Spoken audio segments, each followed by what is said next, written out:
ജഷീല യാസീർ. ഞാൻ വയനാട് വൈത്തിരി സ്വദേശിയാണ്. ഞാൻ ഇന്ന് ഫസ്റ്റ് റൗണ്ട് കഴിഞ്ഞ് സെക്കൻഡ് റൗണ്ടിലേക്ക് തിരഞ്ഞെടുക്കപ്പെട്ടാണ്. അപ്പം നമുക്കിന്ന് കിട്ടിയുള്ള വിഷയം ഫിറ റൈസ് വെച്ചിട്ട് നമുക്ക് എങ്ങനെ ബിരിയാണി ഉണ്ടാക്കാം. അത് ഈ കേരളത്തിന് പുറത്തുള്ള ബിരിയാണി. പക്ഷെ ഞാനിന്ന് ചെയ്യുന്നത് ആമ്പൂർ ബിരിയാണി. അപ്പോൾ നമുക്കൊരു പ്രോഗ്രാമിന് നമ്മൾ അറ്റൻഡ് ചെയ്യുമ്പോൾ നമ്മളൊരു മനസ്സിലുണ്ടായിരുന്ന എൻ്റെ ഒരു റെസിപ്പിയാണ് ഞാൻ ആമ്പൂർ ബിരിയാണിയാണ്. പക്ഷേ ആ ബിരിയാണിക്ക് നമ്മൾ കൈമ റൈസ് പോലത്തെ അരികളാണ് ഉപയോഗിക്കുന്നത്. പക്ഷേ ഇന്ന് എനിക്ക് കിട്ടിയുള്ള ഈ ഒരു ടാസ്ക് ഈ ഒരു റൈസ് വെച്ചിട്ടാണ്. പക്ഷേ ഞാൻ എൻ്റെ റെസിപ്പി മാറ്റാൻ തയ്യാറല്ല. പക്ഷേ ഞാൻ ഈ അരി വെച്ചിട്ടാണ് ഇന്ന് ഈ ആമ്പൂർ ബിരിയാണി ഉണ്ടാക്കുന്നത്. വലിയൊരു ടാസ്ക് തന്നെയാണ് ഏറ്റെടുത്തിട്ടുള്ളത്. ആമ്പൂർ ചിക്കൻ ബിരിയാണി തയ്യാറാക്കാൻ നമ്മളെ ഫെറോറിൻ്റെ ബസ്മതി റൈസ് വെച്ചിട്ട് എങ്ങനെ തയ്യാറാക്കാൻ നോക്കാം. അപ്പോൾ ആദ്യം തന്നെ നമ്മൾ ഗ്യാസ് അടുപ്പിലേക്ക് ഒരു പാൻ വെച്ചിട്ടുണ്ട്. നമ്മൾ പാന് ചൂടായി വന്നിട്ടുണ്ട്.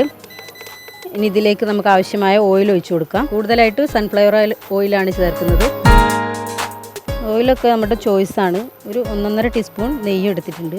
നമ്മൾ എടുത്ത് വെച്ചിട്ടുള്ള ഗ്രാമ്പൂ, ഏലക്ക, പട്ട, അതുപോലെ തക്കോലം എന്നിവ നമ്മൾ ഈ ചൂടായ എണ്ണയിലേക്ക് ഇട്ട് കൊടുക്കുകയാണ്. നമുക്കിതിലേക്ക് ആവശ്യമായ ഇഞ്ചി പേസ്റ്റ് ഇട്ട് കൊടുക്കാം. ഇഞ്ചി ആദ്യം ഇടുന്നത് എന്താ വെച്ചിട്ടുണ്ടെങ്കിൽ ഇതൊന്ന് പച്ചമണം മാറണം. അപ്പോൾ നമുക്ക് ആദ്യം ഇഞ്ചി പേസ്റ്റ് ഇടാം.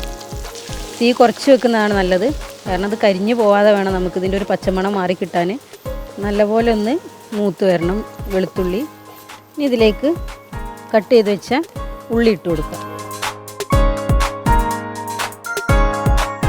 ഈ ഒരു കോമ്പറ്റീഷൻ വളരെ ടൈറ്റായിട്ടുള്ളൊരു കോമ്പറ്റീഷനാണ്. ഇത്രയും പാചക മത്സരങ്ങളിലൊക്കെ പങ്കെടുത്ത് വിന്നറായിട്ടുള്ള കുറേ മത്സരാർത്ഥികളാണ് ഇവിടെ പങ്കെടുക്കുന്നത്. അപ്പോൾ ഇതൊരു ടാസ്ക് തന്നെയാണ്. എല്ലാവർക്കും ഇതൊരു ടാസ്ക്കാണ്. കാരണം ഇതെങ്ങനെ ബെറ്റർ ആക്കുക എന്നുള്ളതാണ് ഓരോരുത്തരും ചിന്തിക്കുന്നത്. കാരണം എൻ്റെ പരമാവധി എൻ്റെ എഫേർട്ട് ഞാൻ എടുത്തിട്ടുണ്ട് ഈ ഒരു റൈസ് വെച്ചിട്ട് ഈ ഒരു റെസിപ്പി ഉണ്ടാക്കാൻ. അപ്പം എന്താവും നോക്കാം, നമുക്ക് ഫൈനലി എന്താവും നോക്കാം. നല്ല കോൺഫിഡൻ്റ് ആണ്. നമ്മൾ ഉള്ളി നല്ലപോലെ വാടിയിട്ടുണ്ട്, നല്ലപോലെ വഴന്ന് വന്നിട്ടുണ്ട്. മെയിനായിട്ടുള്ള ഇൻഗ്രീഡിയൻറ്റ് ചേർക്കാം. നമ്മളെ ആമ്പൂർ ചിക്കൻ ബിരിയാണീൻ്റെ പ്രത്യേകത എന്താണെന്ന് വെച്ചിട്ടുണ്ടെങ്കിൽ നമ്മൾ കാശ്മീരി ചില്ലി നല്ലപോലെ വെള്ളത്തിലിട്ട് കുതിർത്തത് അരച്ചെടുത്ത് നല്ല പേസ്റ്റ് പോലെ അരച്ചെടുത്താണ്. ഇതിനൊരു കളറിന് വേണ്ടിയിട്ടാണ്. പിന്നെ ഒരു പ്രത്യേക ടേസ്റ്റ് കൂടിയാണ് ഈ ഒരു ഇത്. സാധാ ബിരിയാണി പോലെയല്ല. അപ്പോൾ നമുക്ക് നമ്മുടെ മെയിൻ ഇൻഗ്രീഡിയൻറ്റ് ചേർത്ത് കൊടുക്കാം. നല്ലപോലെ ഇളക്കി മിക്സ് ആക്കാം. വളരെ കുറച്ച് മഞ്ഞൾപ്പൊടി ഇട്ട് കൊടുക്കാം. നിർബന്ധമല്ല, മഞ്ഞൾപ്പൊടി നിർബന്ധമല്ല. പക്ഷെ നമുക്കൊരു ചെറിയൊരു കളറിൽ ഇട്ട് കൊടുക്കാം. ബിരിയാണിയിൽ അധികം എരിവൊന്നും ആവശ്യമില്ല. നമ്മൾ കേരളക്കാർ കഴിക്കുന്ന പോലെയല്ല. അപ്പോൾ അതുകൊണ്ട് അധികം എരിവിൻ്റെ ആവശ്യമില്ലാത്തതുകൊണ്ടാണ് നമ്മൾ കാശ്മീരി മുളക് എടുത്തിട്ടുള്ളത്. ഈ ടൈമിൽ നമുക്ക് കുറച്ച് മല്ലിച്ചപ്പ് ഇട്ട് കൊടുക്കാം. കുറച്ച് തൈര് ചേർത്ത് കൊടുക്കാം. തൈരും കാശ്മീരി മുളകും എല്ലാം നല്ലപോലെ ഉള്ളിയിൽ നല്ലപോലെ മിക്സ് ആയിട്ടുണ്ട് കേട്ടോ. അപ്പോൾ ഇത് നല്ലപോലെ വഴന്ന് വന്നിട്ടുണ്ട്. ഇതിന് ശേഷം നമുക്ക് ഇതിലേക്ക് എടുത്ത് വെച്ച തക്കാളി ഇട്ട് കൊടുക്കാം. തക്കാളി ഒന്ന് വെന്ത് വരുന്ന ആ സമയം കൊണ്ട് മൊത്തം ഒന്ന് മിക്സായി വരുന്ന സമയം കൊണ്ട് നമുക്ക് അരി കുതിർത്ത് വെച്ചിട്ടുണ്ട്. ഇവിടെ ഒരു അരമണിക്കൂറായിട്ടുണ്ട്. അപ്പോൾ ഇതൊന്ന് കഴുകിയെടുക്കാം. അപ്പോൾ നമ്മൾ അരി കഴുകിയെടുത്തിട്ടുണ്ട്. നമുക്ക് തക്കാളി എന്തായി നോക്കാം. അപ്പോൾ തക്കാളിയൊക്കെ നല്ലപോലെ വഴന്ന് വന്നിട്ടുണ്ട്. ഇതിലേക്ക് നമുക്ക് ചിക്കൻ ചേർത്ത് കൊടുക്കണം. അതിന് മുമ്പ് കുറച്ച് ചപ്പ് കൂടി ഇട്ട് കൊടുക്കും. അപ്പോൾ നമ്മൾ ഇനി ഇതിലേക്ക് എടുത്തു വെച്ചിട്ടുള്ള ചിക്കൻ ഇടാം. 8 പീസ് ചിക്കനാണുള്ളത്. അപ്പോൾ നമുക്കിതിൽ ഇട്ട് കൊടുക്കാം. നല്ലപോലെ ഇളക്കി കൊടുക്കാം. ഏറ്റവും എളുപ്പത്തിൽ ചെയ്തെടുക്കാൻ പറ്റിയൊരു ബിരിയാണിയാണ് കേട്ടോ ഇത്, ആമ്പൂർ ബിരിയാണി. അപ്പോൾ നമ്മളിതിലേക്ക് ഇനി കുറച്ച് ചൂടുവെള്ളം കൂടി ചേർത്ത് കൊടുക്കാം. ഇതിൽ കിടന്നിട്ട് വേണം ചിക്കൻ നല്ലപോലെ വെന്ത് വരണം. വെന്തിട്ട് വേണം നമുക്കിതിലേക്ക് റൈസ് ആഡ് ചെയ്യാൻ. അപ്പോൾ നമുക്ക് ചോറിന് ആവശ്യമായ വെള്ളം വെക്കാം. അപ്പോൾ ആദ്യം ഈ വെള്ളം നല്ലപോലെ തിളക്കട്ടെ. നമുക്കിതിൽ വെള്ളം തിളയ്ക്കുന്ന സമയത്ത് ഇതിലേക്ക് ആവശ്യമായ ഉപ്പിട്ട് കൊടുക്കാം. ഇനി നമുക്ക് വെള്ളം തിളച്ചിട്ടുണ്ട്. ഇതിലേക്ക് പിറയുടെ അരി ഇട്ട് കൊടുക്കാം.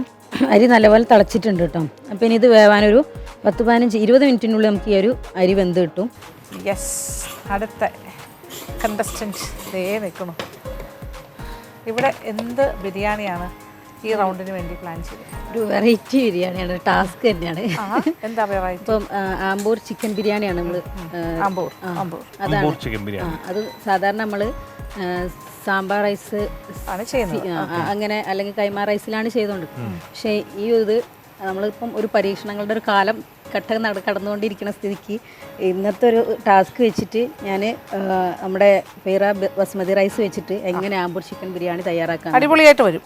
അപ്പം ഉദ്ദേശിക്കുന്ന കളർ യെല്ലോ ആണോ ഗ്രീൻ ആണോ ഏതായിരിക്കും ഉദ്ദേശിക്കുന്നത്? ആമ്പൂർ ചിക്കൻ ബിരിയാണിയുടെ കളർ തന്നെയായിരിക്കും. അതെന്ത് കളറാണെന്നാണ് ചോദിച്ചതല്ലേ? അത് റെഡ്, നമ്മുടെ കാശ്മീരി ചില്ലി Correct. നല്ലപോലെ പേസ്റ്റ് ചെയ്തിട്ട് അതാണ് അതിന്റെ കളറ്.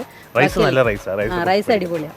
ഇനിയിപ്പോൾ നമുക്ക് എങ്ങനെയാ ഇത് ആമ്പൂർ ചിക്കൻ ബിരിയാണി, ആമ്പൂർ ബിരിയാണി എന്ന് പറയുമ്പോൾ അത് കുഴഞ്ഞു മറിഞ്ഞ് ഇങ്ങനെ ഒരു ചെറിയ റൈസ് വേണം. പക്ഷെ ഇത് നമ്മളിപ്പം ട്രൈ ചെയ്യുന്നത് വലിയ റൈസിൽ എങ്ങനെ ഇത് ചെയ്തെടുക്കാന്നുള്ള. നമുക്കിത് ഇപ്പൊ പരീക്ഷണ കാലാണല്ലോ, അപ്പൊ നമുക്ക് പരീക്ഷ നോക്കാം. അങ്ങനെ എന്താവുന്നു അതെ അതെ. അപ്പൊ നമുക്കിത് പല രീതി, ഇപ്പം പല രീതിയിൽ മാറി മറിഞ്ഞ് പല റെസിപ്പി വരുന്നതാണല്ലോ. അപ്പൊ നമുക്കിതും ട്രൈ ചെയ്ത് നോക്കാം. ഇപ്പം റൈസ് നല്ലപോലെ വെന്തിട്ടുണ്ട് കേട്ടോ. അപ്പം വിചാരിച്ച പോലെയല്ല, അടിപൊളി റൈസാണ്.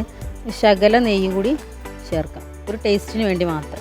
നമ്മൾ നേരത്തെ ചിക്കനും ബിരിയാണീൻ്റെ മസാലയൊക്കെ ഒന്നിച്ചിട്ട് വേവിക്കാൻ വെച്ചിട്ടുണ്ടായിരുന്നു. അപ്പോൾ ഇത് ഏകദേശം നല്ലപോലെ വെന്ത് വന്നിട്ടുണ്ട്. ഇനി നമുക്കിതിൽ ഈ മസാലയൊക്കെ ഇടുന്ന നമ്മുടെ റൈസ് കൂടി ഒന്ന് വെന്ത് വരണം. അപ്പം റൈസ് നമ്മൾ പകുതി വേവിലാണ് ഊറ്റിയിട്ടുള്ളത്. അപ്പോൾ നമുക്കിതിലേക്ക് റൈസ് മാറ്റാം. ഒന്ന് വേവാനുണ്ട്, അപ്പോൾ ഒന്ന് ദമ്മായി കിടന്ന് ഇവിടെ വേവട്ടെ. ഏകദേശം നമ്മുടെ ബിരിയാണി റെഡിയാണ്. ഈ ഒരു മസാലയിൽ അരിയും ബസ്മതി റൈസാണ്. അപ്പോൾ നല്ലപോലെ ഒന്ന് വെന്ത് സെറ്റാവണം. ബിരിയാണി ദമ്മായി. ഇനി നമുക്ക് സെർവ് ചെയ്യാനുള്ളൂ.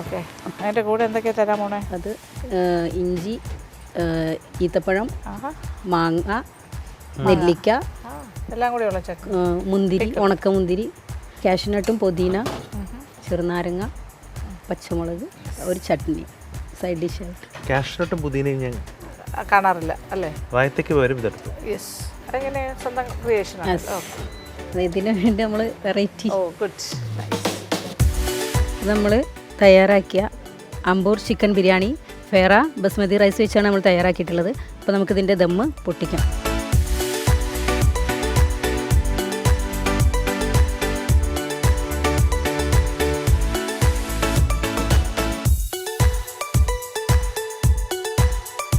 അപ്പോൾ നമ്മുടെ അടിപൊളി ഫിറ ബസ്മതി റൈസ് വെച്ചിട്ടുള്ള ആമ്പൂർ ചിക്കൻ ബിരിയാണി റെഡി ആയിട്ടുണ്ട്. നമ്മൾ സെർവ് ചെയ്തിട്ടുണ്ട്.